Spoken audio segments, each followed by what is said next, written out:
right, guys, welcome back to the show. This is round 2 of 5 good rounds with your boy Michael Mayers and Nathan Santos. We're going to be unpacking the welterweight division now. Obviously, a huge development happening here. There is a championship fight that's lined up, and we'll be breaking that down later on in round 5. But the welterweight division is just in a little bit of a rut here. We're seeing complaints specifically about money, about a few different things. So we have rankings, and then we have what a lot of fighters will perceive as nepotism based on people not asking for their worth. Let's name some names here. We got Masvidal. We got Diaz. We got Leon Edwards. We got Colby Covington. Tyron Woodley just lost to Gilbert Burns. Kamaru Usman is the champion. The situation in this division is absolutely crazy. I think the first place we should start off with, though, is do you agree with that fight that's been made, confirmed, with Gilbert Burns versus Kamaru Usman? Is that the person who deserves that shot? Well, here's the thing.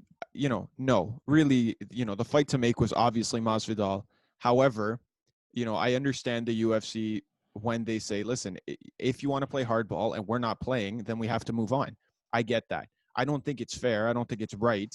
I think Jorge Masvidal has every right to want as much money as he feels he's worth. But when Dana says, we just offered these guys new contracts and they signed it, then yeah, you have an obligation to fulfill your contract, right? So now Jorge says, okay, I remember one tweet that he said saying, so I shouldn't be paid the same amount of money because this dude can't draw. Yeah, kind of, right? Like Usman isn't really a big draw, but just because you fought again, that's like, it's the same for Conor even, right? If Conor, will draw big money against anybody, but he'll make more money against some people than he will others. It's the same for Masvidal. And if he wants to have, really that, all the balls in his court, then what he has to do is fight the champion for, I guess, whatever money he agreed to fight, win the belt, and then you can start to make demands as a champion. Because quite frankly, as BMF champion, you only have so much power because that's just a title that they made up and gave you leverage, right? It's a Power Ranger belt at this point. Exactly. And all it really did was, like I said, give Masvidal what he thought was leverage. But if quite frankly, you can say, oh, I think I'm worth this much. But if the UFC says, well, listen, this is how much you're worth, and you thought that too because you signed the contract, then yes, this is what we're going to give you to fight. I agree with you 100%, man. That's the biggest thing is like, pay me my worth. You just negotiated an 8-fight deal. Why are you, after 1 out of 8 fights are completed, you're not in the middle of your contract. You're not toward the end of your contract. You just fought 1 out of 8 fights. You are an independent contractor, as Dana White loves to throw out there. And in reality, I mean, we could argue that they're underpaid employees, but we'll get into that in the next round. But all in all, I'm just trying to understand. First of all, you want money? Win the damn title. Yeah. Yeah, go. Oh, I don't want to get paid half of what I got paid for Nate Diaz, blah, blah, blah. If you are convinced that you're going to win, then you're not worried about that. Go win the belt, and all of a sudden you got sponsors.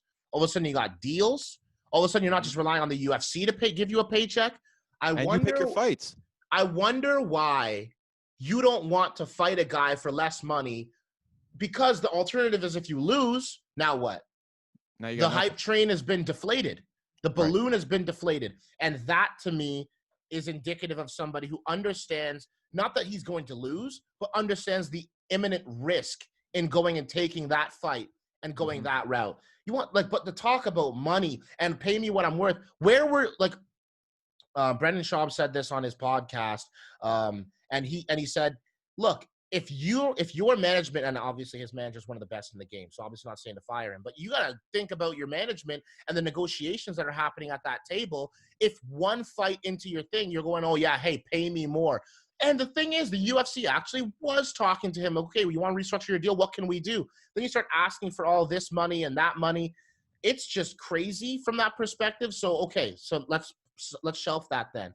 If Masvidal's the guy who priced himself out of it, then who's the next one up that makes logical sense? What, Leon Edwards? Leon Edwards hasn't fought in, 8 months? Because he's been sitting there waiting, saying, I demand to get my shot. I demand to get my shot. Dude, you need to stay active. If you don't, look at Colby Covington. He's shown you what happens when you don't fight. When you say demand, demand, demand, you eventually have to go fight somebody. And you got to feel for Leon Edwards because he did have his shot lined up against Woodley and it fell through because of the pandemic. So, and you know what? Had he won that fight, he probably would have been next in line. That being said, that fell through. So you can't just sit out and say, well, I've beaten 8 people, because, dude, lots of people are on win streaks. But if you don't beat the top of the division guys, you really can't get a title shot if you're ranked, 7th, 8th? Just because, right? Gilbert Burns was ranked 6th, the former champion, because everyone else in the top of the, was ranked of the division. 1, and he beat him. And he beat him. He beat the crap out of him. He beat him convincingly. Just the same way Kamaru. Almost just as, right. Exactly. Almost just as bad as Usman did. And so therefore he earned the shot, right? Why? Because you have 2 very dominant performances over the ex-champion. And you got to think, okay, well, if you're the matchmaker and the dude who should be number 1 contender, who we've offered the championship fight to but has turned it down, says, no, listen, I don't want to fight for the belt because I think I should be paid more. Cool. Gilbert Burns says, I don't care. I can make all the I can make the demands that I want as champion. Let me fight him. We've seen this throughout history of the UFC. This is the thing about Dana White. You can complain about what he does. You can complain about the model. You can complain about the nepotism. You can complain about whatever you want. If you want to fight and you get in that ring over and over and over again in a short succession, Israel Adesanya, Gilbert Burns, when on the way back in the day on Tough, I think it was season 2 or season 3, someone had to pull out and they asked who wants to come and replace this guy. We're going to be deciding on somebody. And one of the fighters followed Dana White, ran out and chased after him to go to his car and said, please give it to me. Please give me the shot.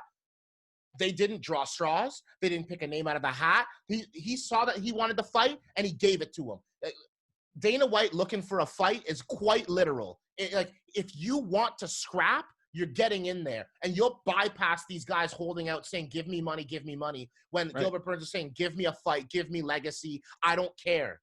And let's not forget, do you remember about, it was probably 50 UFCs ago now, UFC pay-per-views ago now, but there was a young Irish fellow who really wanted to fight, and his name was Conor McGregor, and he fought every 3 months and then built his star, and he was the biggest star that the sport has ever seen. Why? Because he kept fighting. He was like, yeah, I'll make my money. I'm going to command all this attention, but I'm going to keep fighting. And quite frankly, Masvidal hasn't fought, since he won the BMF belt? Mm-hmm. And now he's sitting around saying, I deserve this, I deserve that. A lot of these guys doing, they get interim belts, they get the BMF championship or whatever, and then they sit and they wait and they wait and they wait. And I'm telling you right now, someone like a Frankie Edgar or someone like a Tony Ferguson, these guys that won these interim championships stayed active, whether they won or in Ferguson's case most of the time, or they lost. For example, Brian Ortega beating Frankie Edgar. You're getting in there, you're staying active, and Dana White will remember that. So that when those times come where a little bit of nepotism, well, you scratched my back, you put yourself out on the line, and you lost that fight. If you're the type of person who wants to get in there and fight 3 times in 5 months like Gilbert Burns, the world is your oyster because he's just saying yes. And that's all you can ask for from a fighter. That's if you're Dana White and you want some cooperation. That's it. That concludes round 2 there for the welterweight division. And we'll see you guys in round 3.